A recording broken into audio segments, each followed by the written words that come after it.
Assalamualaikum warahmatullahi wabarakatuh. Halo semuanya, perkenalkan, kami dari kelompok 2 kelas C Teknik Industri Angkatan 22. Di sini kami akan mencoba menjelaskan tentang Big Data. Berikut merupakan anggota dari kelompok kami. Yang pertama ada Dian Fitria Ramdhani, yang kedua ada Efriose Adriano, yang ketiga ada Farizalika, yang keempat ada Hendri Prisaputra Suntajaya, dan yang kelima ada Ima Rohimah. Yang pertama yaitu pengertian.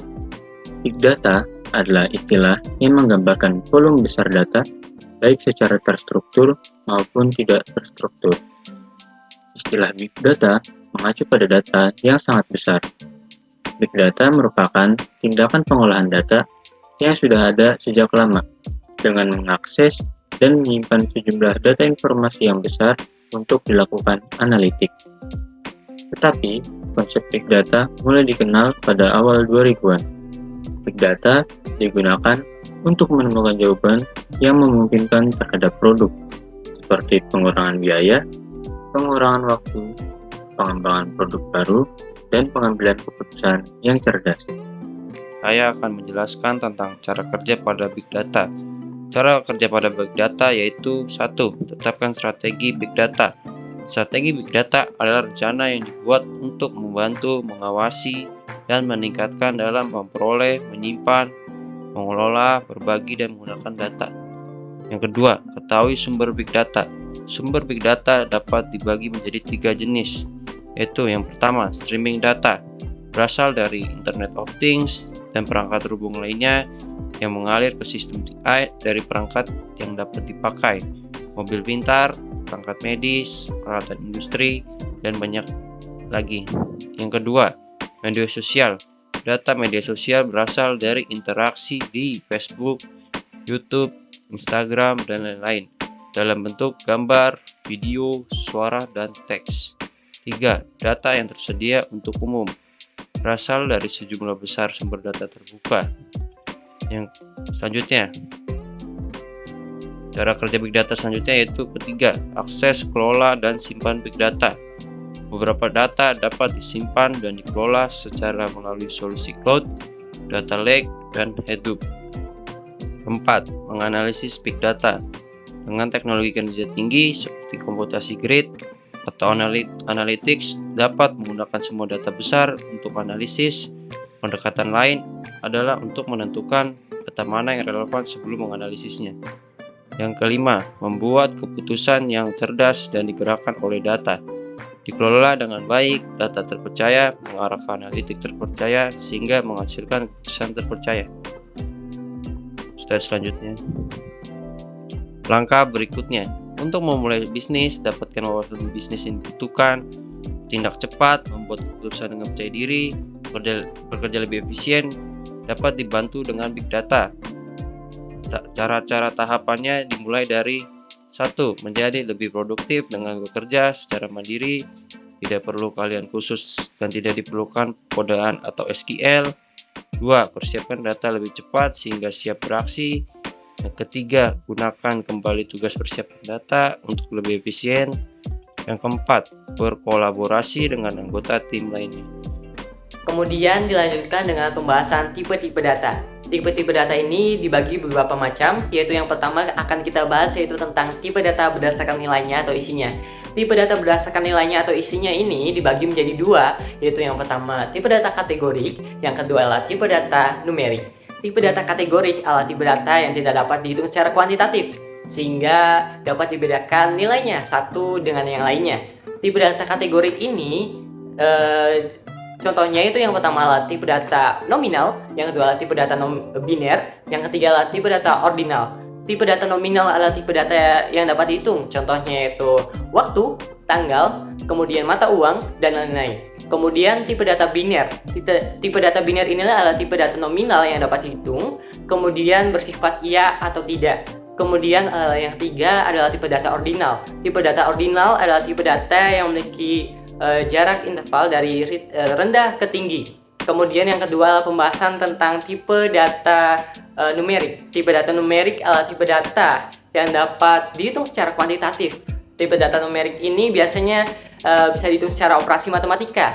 Contoh dari tipe data numerik ini yaitu yang pertama tipe data interval, yang kedua tipe data rasio. Tipe data interval adalah tipe data yang memiliki jarak antar satuan yang sama. Kemudian yang kedua adalah tipe data rasio, adalah tipe data numerik yang bersifat rasio yang lebih lengkap dan bernilai 0. Baik, selanjutnya jenis data berdasarkan formatnya terbagi menjadi dua. Yang pertama, data terstruktur. Data terstruktur merupakan data yang terorganisir dengan format yang baik, berbentuk tabel yang terdiri dari kolom dan baris, tersimpan dalam database atau data warehouse, dapat mudah diproses dan dianalisis oleh komputer karena memiliki format yang sangat teratur. Data terstruktur memiliki 5 metode data mining. Yang pertama yaitu metode untuk mendapatkan aturan asosiasi. Yang kedua, metode untuk mendapatkan model cluster. Yang ketiga, metode untuk meringkas data. Yang keempat, metode regresi. Dan yang terakhir, metode klasifikasi. Contohnya, pada perusahaan adalah tabel ataupun database relation yang berisi informasi tanggal, nomor kontak, produk, dan transaksi pelanggan. Nah, jenis data berdasarkan formatnya yang kedua yaitu data tidak terstruktur. Data tidak terstruktur merupakan data yang tidak memiliki model ataupun format data secara khusus, sehingga sulit diproses dan dianalisis oleh komputer. Harus melewati proses preprocessing sebelum dapat menggunakan 5 metode yang tadi saya sebutkan. Metode preprocessing ini dapat berbentuk filtering, segmentasi, dan ekstraksi fitur.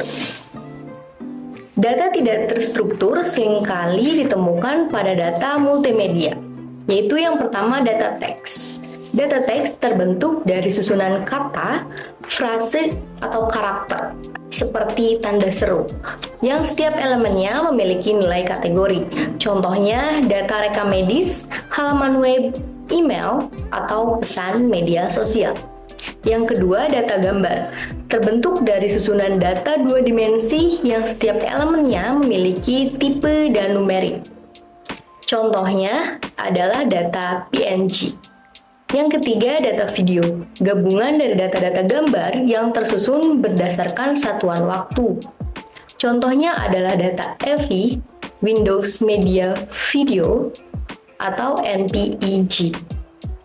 Yang keempat, data suara atau audio, terbentuk dari susunan data suatu dimensi yang setiap elemennya memiliki tipe data numerik. Contohnya adalah data MP3. Tipe data yang terakhir pada pembahasan kali ini yaitu tipe data berdasarkan ukurannya. Dibedakan menjadi dua yaitu small data dan big data. Small data adalah data yang ukurannya lebih kecil dari gigabytes, serta pemrosesannya memakan waktu yang lebih cepat dibandingkan dengan big data. Selanjutnya yaitu big data, adalah data yang ukurannya lebih besar dari terabytes. Big data ini memiliki ciri 5V, yaitu volume, velocity, variety, variability, dan veracity, serta pemrosesannya memakan waktu yang lama. Sekian presentasi dari kami kelompok 2 teori probabilitas. Apabila terdapat kesalahan atau kekurangan baik tutur kata maupun perbuatan, mohon dimaafkan. Terima kasih telah menyaksikan video kami sampai akhir. Wabillahi taufiq wal hidayah. Wassalamualaikum warahmatullahi wabarakatuh.